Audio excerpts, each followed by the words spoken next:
There are several key principles really to improving your gut microbiome. Diverse plants, number one. Number two is have fermented foods, several portions every day, and go for a variety of fermented foods because then you get the diversity of different microbes in them. The third takeaway message has got to be reduce ultra-processed foods. Hey everyone, before diving into the episode, I want to take a moment to invite you into our Mind Body Green ecosystem, where you can explore the infinite possibilities of health and well-being. All you have to do is click the subscribe button to hear more thought-provoking interviews with leaders in the health space. I am so grateful for all of you who have tuned in over the years, and let me tell you, it's only going to get better. So what do we know about the microbiome today and how it impacts our health?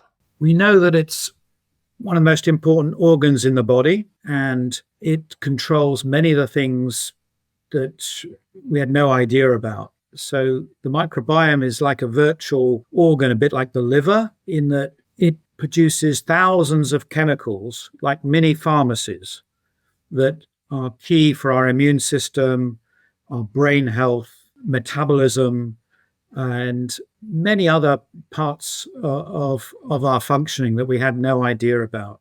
And it also provides vitamins and key other nutrients for our body, but we couldn't live without it. And it interacts with really everything that we do, every medicine we take, and is a crucial part of our body. So if that's the case, the big question is, how does one eat for a healthy, optimal microbiome? That's exactly the right question, because unlike our genes, we can change our microbiomes, and we all have very different microbiomes, totally unique. And we know that you can change it pretty rapidly within about a week just by altering your diet. And we know that there are several key principles really to improving your gut microbiome. The first is to eat a greater variety of plants, and the goal we're setting at the moment is 30 different plants a week. And that includes not only fruits and veg, but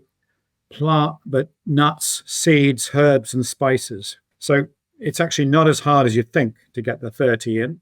Right, because I hear 30, my brain went to, there's no way on earth I'm going to be able to do that. But when you broaden the definition to herbs, spices, nuts, and seeds, along with fruits and vegetables, I say, okay, possible. And don't forget, coffee is also a plant, so that counts as well. Got our coffee right behind us. I love it. You made so many people happy. Now I'm really interested. Keep on going. This is amazing. Yeah, and coffee is a fermented plant that's a health food, and it should be counted amongst those important things that we have every day. But adding just a mixed bag of nuts and seeds to your breakfast cereal or your yogurt can give you 10 plants. So once you start thinking about plants differently and adding herbs and spices to your meals, it's really not that hard. It's a misconception that we have about what actually a plant is. We think it's just kale and spinach, but it's so much more than that. So that's the key concept. Is if you have a big diversity of plants in your diet, that keeps a bigger range and diversity of gut microbes in your gut, which means you can produce many more different chemicals when you need them, because of these mini pharmacies that depend on the exact chemicals in the food. And this is why we realize that food is so much more complex than we've been led to believe. There are over 50,000 identified chemicals in food, and each of those can be a target for a microbe that only lives off that particular chemical. So that's why the greater the range of chemicals you eat, the more you can make sure that you've got every possible species of good microbe inside you. So that's the first general principle. The second is eat the rainbow. And we've heard that before, but we didn't really know why that was. And it turns out that plants that are full of color, bright reds, purples, blues, yellows, all have different defense chemicals in them, phytonutrients, that we now call polyphenols as a general word for associating them. And these these defense chemicals that are useful in plants to keep them alive actually are like rocket fuel for our gut microbes, and they help them live longer and produce healthy chemicals like short chain fatty acids and other things that help our immune system. So we now know why brightly colored or bitter foods, and this can include things like dark chocolate, coffee, olive oil, nuts, berries, even red wine comes into this category of high polyphenol foods that have been shown to be good for us. Do you have a view or a strong opinion within each category that you must have, blackberries, for example, if you're going to eat a fruit, or you must have broccoli? Or for you, is it more about the range and the diversity, and it doesn't really matter? The reason I'm asking is we tend to get hung up on quote unquote superfoods. You must have a blackberry, or you must have broccoli, or whatever it might be. But what's your view? There's no such thing as a superfood. I think we have to embrace that huge range of good foods there are around us and embrace the diversity and realize that, yes, there's a range between good and bad, but there isn't one. You can't live on a particular type of goji berry for the rest of your life and hope that's going to do everything, because each berry or each plant has a different level of chemicals that many of them we don't know about how good they are for us. So we always try and simplify to dumb it down to one chemical per berry or plant and think, oh, that's got resveratrol. Oh, that's got carotene, or that's got lycopene. But actually, it's all about that diversity. So, yes, in general, there are certain berries that have higher fiber counts than others and higher polyphenols, but having a mix of them means that you don't have to worry about that. And you're sort of guaranteeing, you're giving yourself insurance, all those things we don't know about food that are likely to be good for you in those other chemicals that we haven't studied yet or haven't made a supplement about. So let's move away from this idea that there's one food in every category that, if we eat that, we'll be fine. I think it's embracing the category, embracing the diversity, all the colors, trying to eat new things every week, trying to find new foods to taste and really get a greater breadth of food rather than limiting it to some one or two superfoods. I love it. Let's bring back the fun. So, something else I noticed you said was yogurt. Yogurt's often polarizing. Do you have a view on a specific type of yogurt, whether it's grass-fed or Greek or something else? What's your take on yogurt? Eating regular fermented foods is really part of how to improve your gut microbes. So that's my third sort of idea. And yogurt is one that everyone's heard about, they know about. And my view is that pretty much most yogurts are generally healthy, except the ones that are highly processed and have artificial sweeteners or all the fat removed or, fake bits of fruit in them. And so I'd go for a plain yogurt, and it doesn't really matter if it's Greek or not. That just depends how much water's in it, really. So you don't worry about the protein content or anything else. So you just want it unadulterated yogurt. That's really all that matters. So there's a current debate about whether it should be milk or, should it be soy. That then brings in other factors to think about. There's probably no difference for your gut microbes in that. And it becomes more a question of, are you eating for ethical reasons? Are you eating for the environment? Non-milk products are generally better for the environment than milk products. But health-wise, probably isn't a huge difference. And I know, personally, if I have like an oat milk instead of a cow's milk, that spikes, I know from the studies we've been doing with Zoe, that spikes my blood sugar. And so that's worse for me health-wise, but probably better for the planet. So in my book, I do discuss this sort of new way of looking at food, from a health point of view, an ethics point of view, and a sort of global planet point of view. And I think increasingly we need to make these decisions as individuals, but knowing these are the factors that we have to take into consideration. So it seems like diversity is key to a healthy microbiome. So I'm curious, why do you think carnivore, which is very restrictive, seems to work for some people, not all people, who are experiencing, health issues? As you said, only certain amount of people can tolerate a carnivore diet, and so vast majority of people can't.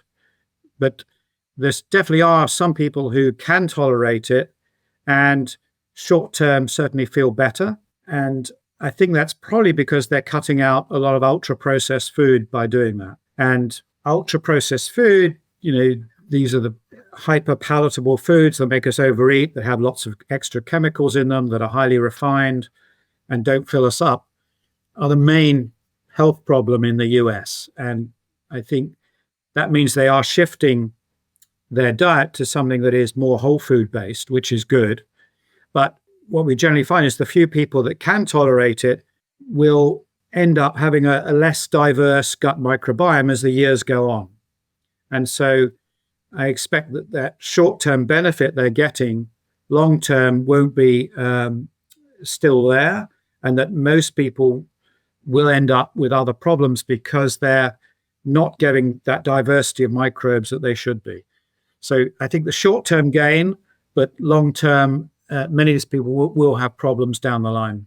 And this is where personalization comes in and doing blood work and DNA testing. But I largely agree that I think it's the absence of ultra processed food. Once you remove ultra processed food, you could probably embrace a whole host of diets, whether it's, all meat, all fish, all yogurt, all to some degree in the short term, you're going to feel better. But I agree with your point. You need diversity in the long term. I think we all do. And I think that, that's how we've evolved. And we've evolved as omnivores, to not have a very restrictive diet and to be flexible. And, we need to be realizing that gut health is important for our immunity and how fast we age and fighting cancer and all these other aspects. And so we have to also bear in mind, that the epidemiology suggests that people who eat lots of meat do have problems of extra heart disease and cancers. So there might be a small group of people that are, naturally protected genetically from this, or are able to cope with amounts of fat and high amounts of protein, but a lot of people won't. And, overall, it's not something I would advocate. There are better ways of giving up ultra processed food. Right.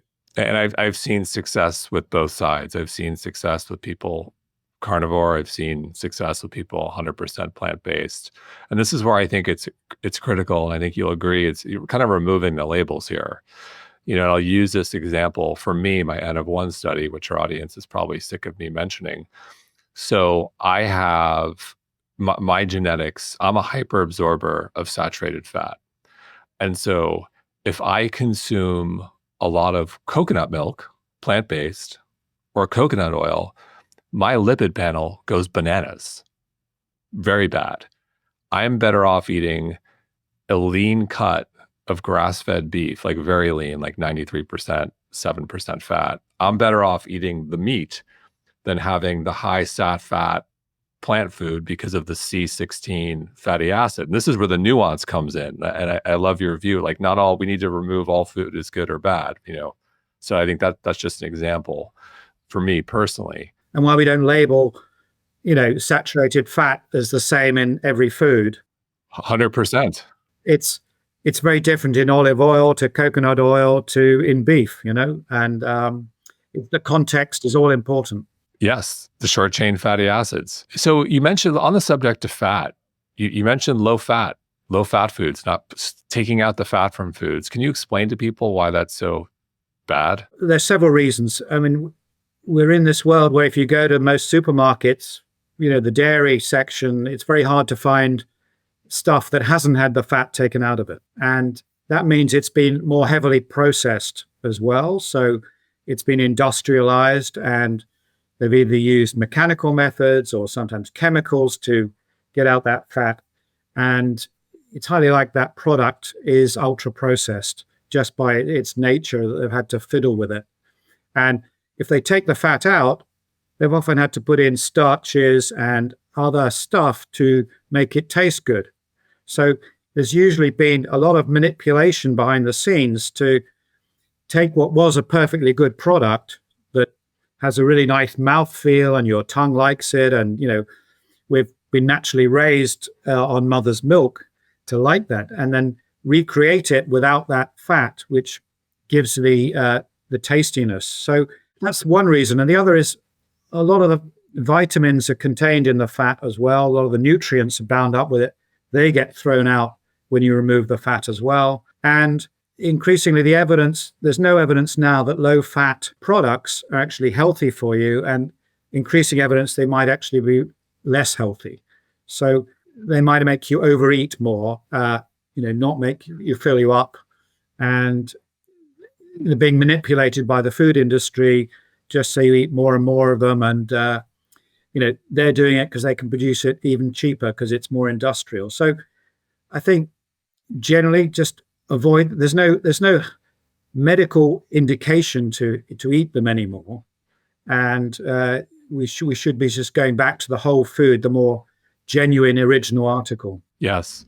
So beyond doing a stool test, which my understanding at this point in time, I'll say in early 2024, it's informative, but it's just a snapshot because, as you mentioned, the microbiome changes quickly. So beyond doing a stool test, how can someone assess the health of their microbiome? Is it the amount of stools on a daily basis, what the stool looks like, the good old-fashioned Bristol stool chart, or how can someone get it? Are they bloated? How can someone get a flavor for how they're doing? I still think the stool test with a microbiome is the gold standard at the moment.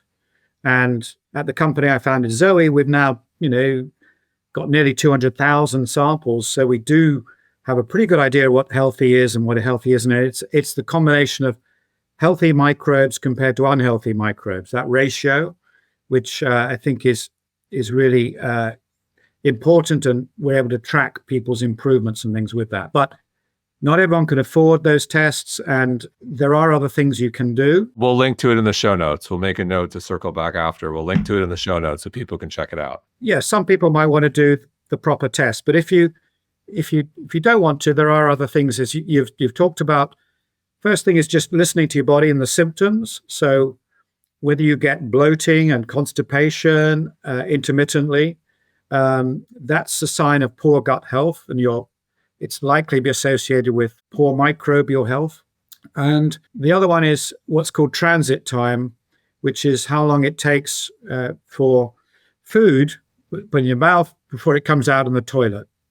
And as part of the Zoe test, we did actually do a free test that everyone can do. You just take a bit of blue dye, put it in a pastry or something, and you time when it goes in your mouth and you time when it comes out. And we can put a link to the recipe for that. And you time this, and it turns out that the average for the United States is about 26 hours for it to come out the other end.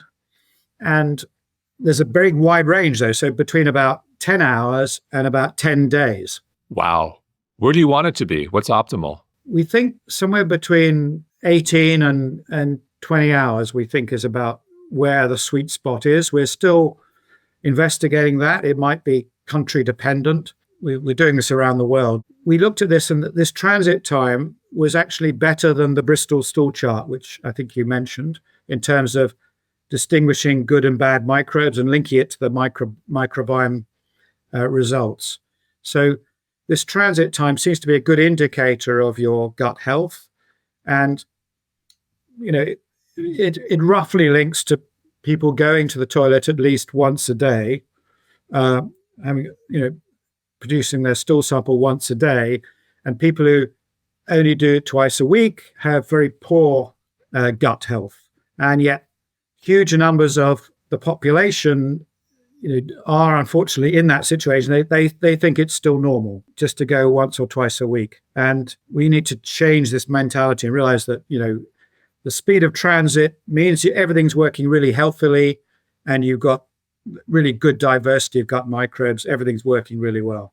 In terms of everything working really well, what do we know about our ability to manage weight and how the microbiome affects our ability to manage weight or lose weight, which a lot of people want to do these days? There's a lot of data on the animal models, mice in particular, showing that you can manipulate weight by manipulating the gut microbes. So we know you can make mice fat or thin by transplanting them with different microbes. And the question is, how does that translate to humans? Because mice, we're not mice. We have very different lives. And I don't think we've fully answered what proportion of weight is controlled by your gut microbes. But we see everyone who has any problem associated with obesity always has less diverse microbes than someone who is thin. And so we know it's correlated with it. And so gut health is definitely correlated with the ability to control weight. Some of that might be a consequence, and some of it is likely to be a cause. So it goes in both directions, because if you are overweight, then you're likely to be slightly more have an inflammatory gut. Your stress levels in your body are up, so good inflammation. And we know that certain microbes like that environment, and those guys, bad microbes, will enjoy living in that scenario as well. So that's the consequence. But we think from the mouse models, you can definitely cause or reduce obesity by the microbes. So I think they do play a role, but interestingly, they've done some fecal transplant studies in humans, and it turns out it's not that effective as a weight loss procedure. So 10 years ago, people thought everyone would be having this routinely, like going to the dentist. And it hasn't worked out that way. So it looks like it's more complicated. But from our studies at Zoe, we see a relationship between obesity and gut health. But it seems to be more that you're able to control your appetite and your weight better with a healthy microbiome. But it's not an all or nothing thing. So that the healthier your gut microbes are, perhaps the less intense the signals of hunger are, and you're more able to not have those big fluctuations in weight and other things. So I think it plays a role, but it's not as big as we thought it was 10 years ago. So in the same way, someone could take Ozempic and take an injection, which essentially curbs appetite and will cause someone to lose weight and also lose muscle and fat. I think the muscle piece is an important call out, because you don't want to lose muscle, you just want to lose the fat. In the same way, people can use that as an effective protocol to lose weight. Do you think we'll get to a place someday where there will be a prescription for a specific strain of a probiotic or group of strains where we know that they're effective in essentially curbing the appetite via the microbiome?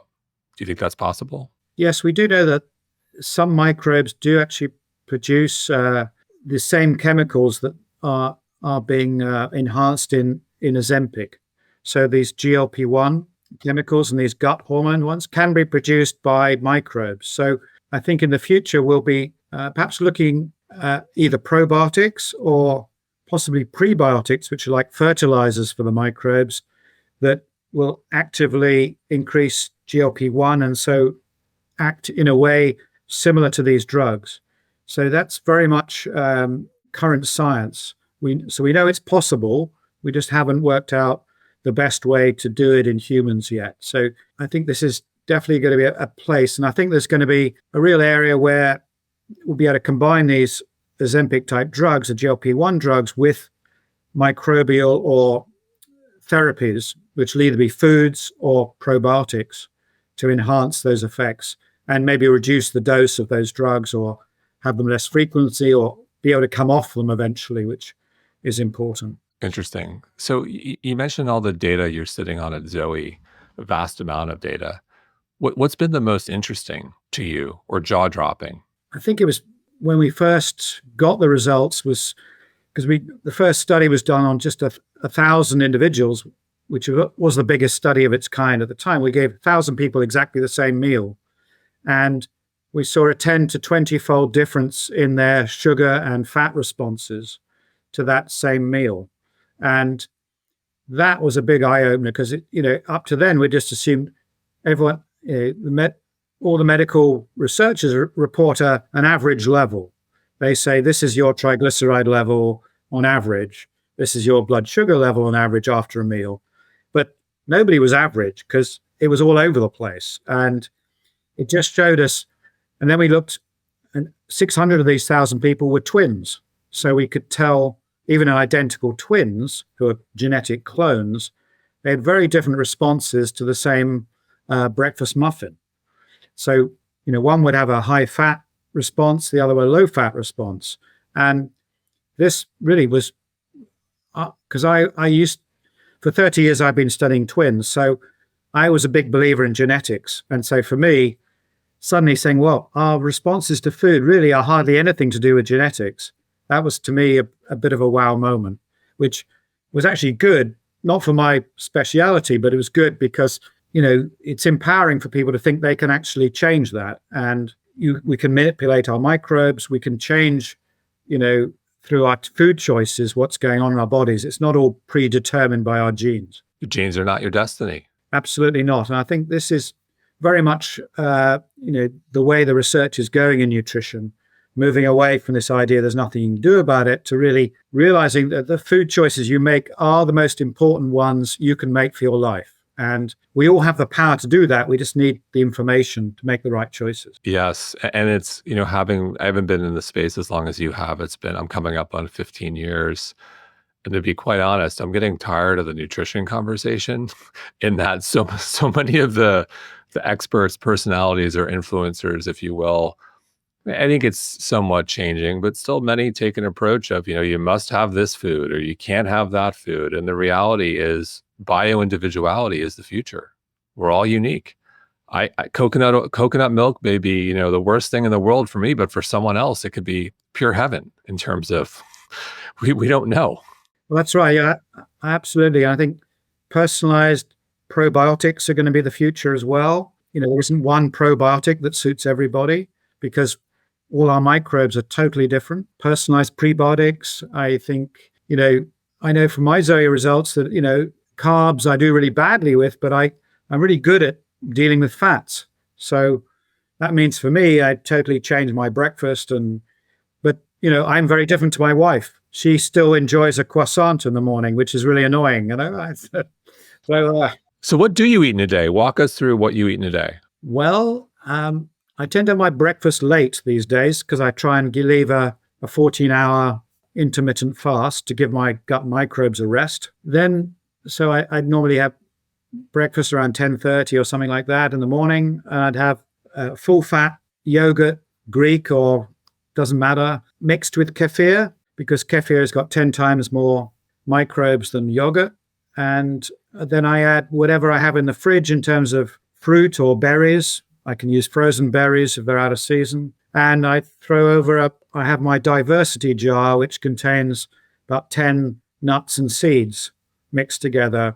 So by my breakfast, I've already got about, a dozen of my 30 a week sorted out. And then my lunch can be just cheese and kimchi or a salad. I have a fairly light lunch, or it can be an apple and a handful of mixed nuts. And my evening meal is predominantly plant-based. I eat meat maybe once or twice a month, and if it has to be really good, and fish maybe a few more times, just generally when I'm out, but mainly plant-based with as many diverse, interesting plants as I can. I don't eat white rice anymore, don't really eat bread unless I made it myself anymore because I know they really spike my sugars. And I usually have a glass of red wine and plenty of cheese and dark chocolate. Amen. Well, you're in the UK. You're so close to France. How can you resist? When I went vegan, the one thing I really missed was cheese. So I'm still waiting for the vegan cheeses to catch up. They're getting better all the time, but they're not quite there yet. And so you mentioned the 14-hour fast. What role does meal timing play in our microbiome? How much space do we need between meals or overnight in your view? Does it play a role at all? It absolutely does. And there's a lot of science now showing that just like humans, microbes need to sleep and they need a rest period when we're not throwing food at them. So we've done studies in our own cohort at Zoe of showing the people who leave having a short interval between their last snack at night and their morning one have much worse microbes, worse blood sugar results, and generally put on weight. So I think this whole snacking idea, which in the US I think provides about nearly a quarter of the calories on average, is partly to blame. That late night snack, really bad. And you've got to leave, I think, at least 12 hours for optimal gut health. The more distance you leave, the better, but it gets harder to sustain that for many people. So it's that balance between optimizing your gut health and what can you do for years, to make it effective. And some people find it much easier than others to do this fasting. We did a giant study with Zoe of 100,000 people in the UK, asking them to do intermittent fasting for 3 weeks, trying to get this 14-hour window. And a third of people managed it, but a third really hated it. So I think, like everything else, it's personalized. Some people find easy to avoid snacking, others don't. But those that did really got improvements in their gut microbes, their gut health, the bloating. They had reduced hunger, better mood, better energy, better sleep. So I'd advise everyone to give it a go, but don't guarantee that it's going to be perfect for you. And I think the thing that I've found is, as I've gotten older, I can't do beyond 13 or 14. There was a time when I was doing 16 and 18, and I was starting to lose lean muscle mass. And I wasn't able to get enough protein. You need protein as you age too, because we're losing muscle mass. I just couldn't do it anymore. It was like in my mid 40s, I remember it's like, where's my muscle? Where's it going? I need to eat more. And it's a struggle. If you're doing 16 to 18 hours, essentially a 6 to 8 hour feeding window to get everything in. That's difficult. That's like my big caveat. As you get older, when you're younger, you probably get away with it. But once you hit 40, I think it becomes more challenging, and then more challenging at 50, 60, and so on. I agree. And I think we shouldn't be advocating these extreme regimes. We should be going for the modest ones that most people can do for long periods of time for the rest of their life, So that's generally my philosophy, is to try and make people do things that are, not extreme, but they can adhere to for decades, not just for a few months. And I think that's, and everyone's got their own point. They can fiddle around with it, but let's not set the bar so high that they feel they've failed if they haven't got their 18-hour fast in. You can do it for a while, but, we've all got to live social lives and with other people and jobs and travel. And, it's not easy. Extreme regimes. Should we segue to politics in America right now? Or maybe we'll save that for another show.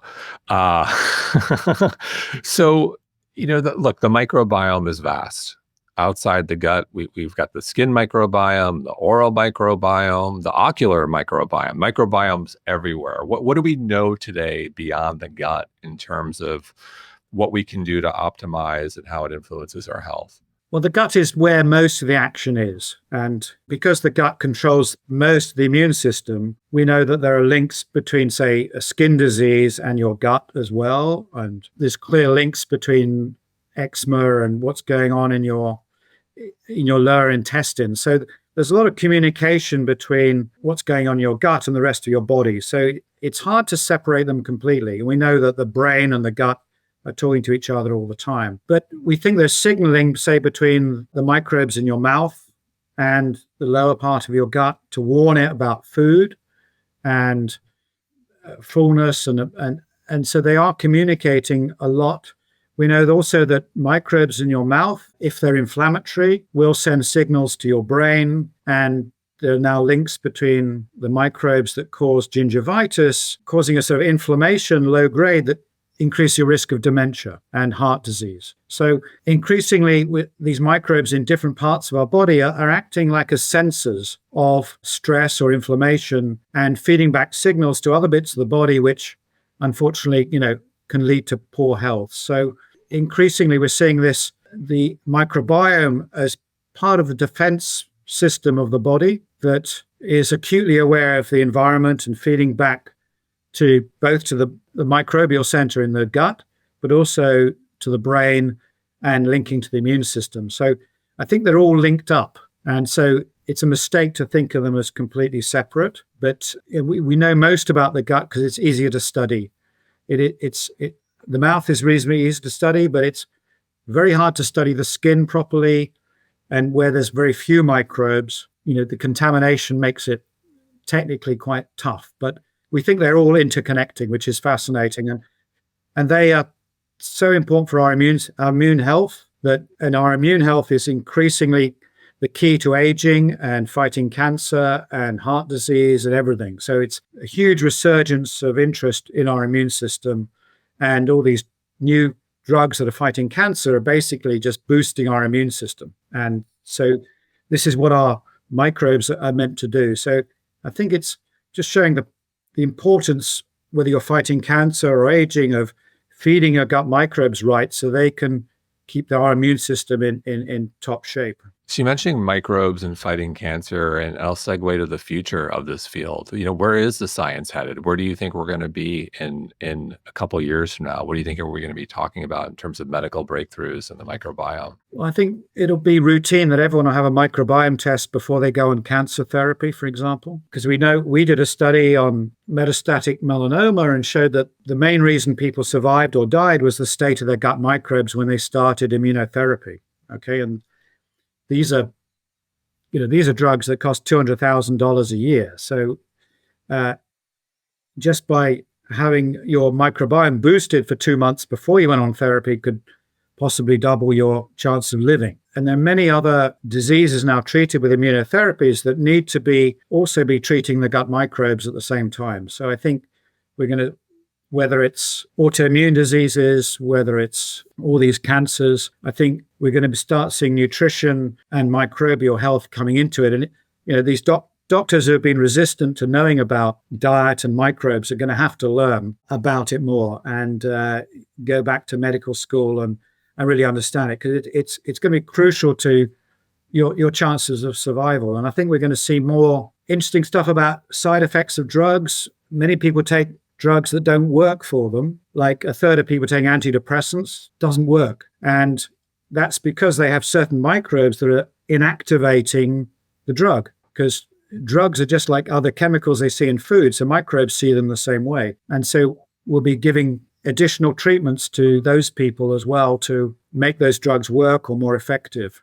So I think we're going to see really microbiome coming in more and more into mainstream medicine in everyday life, and realizing these things have got to be personalized to us, because it explains so much more of the randomness of why some things work in medicine and other things don't. And it's going to be super exciting. And I think there is a huge future in personalized nutrition. I think you were talking about earlier about you and meat and these other things.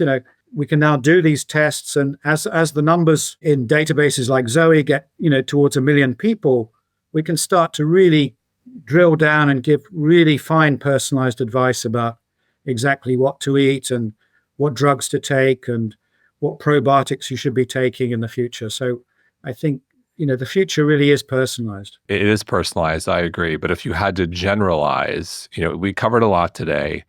What are 3 things that you believe everyone would benefit from tomorrow? One, diversity in terms of food. What else? What are a couple other things that everyone would benefit from tomorrow for those who want to up-level their gut health? Diverse plants, number 1. Number 2, I would say, is have fermented foods, several portions every day, and go for a variety of fermented foods, because then you get the diversity of different microbes in them. So we're talking the 4Ks, the kimchis, the kefirs, the kombuchas, the krauts, Japanese food, miso, not just cheese and yogurt. Then the third takeaway message has got to be reduce ultra-processed foods. Go for whole foods instead, because ultra-processed foods, not only do they make you overeat by 25%, but they're also bad for your gut microbes because of all those chemicals. So the whole foods contain all the real stuff. So those 3 things together: diversity, fermented foods, cut out UPFs. Love it. We covered so much today. Is there anything else we did want to touch on, or any words of wisdom or anything you want to leave with our audience before we close? I think just realize that the food choices you make every day are the most important things you can do for your health, and that we all have the power to change ourselves. And now's a great time to do it. And we now have these tools to assist people. And if you want to learn more, my book is very extensive and covers an A to Z of. I'll hold it up. It is a Bible. It is thick. It is dense. It is solid. There's everything in there. I can't remember everything that's in there, so you need to read it. We also, if you want to actually do some personalized nutrition yourself, go to the Zoe website and you can get a kit, a testing kit, and this whole program that is designed to make you eat better for years without cutting out anything, without reducing calories, without talking about eliminating anything. It's all about adding stuff to your diet. So I think changing the way you eat doesn't have to be bad news. It can be actually very exciting, and you get to eat many new exciting things. And people who've done that, they do feel better. They feel better, more energy, more mood, and many of them also losing a little bit of weight. But the key thing is they feel better. And I think that's what everyone should be aiming at. Amazing. Tim, thank you so much. Been a pleasure.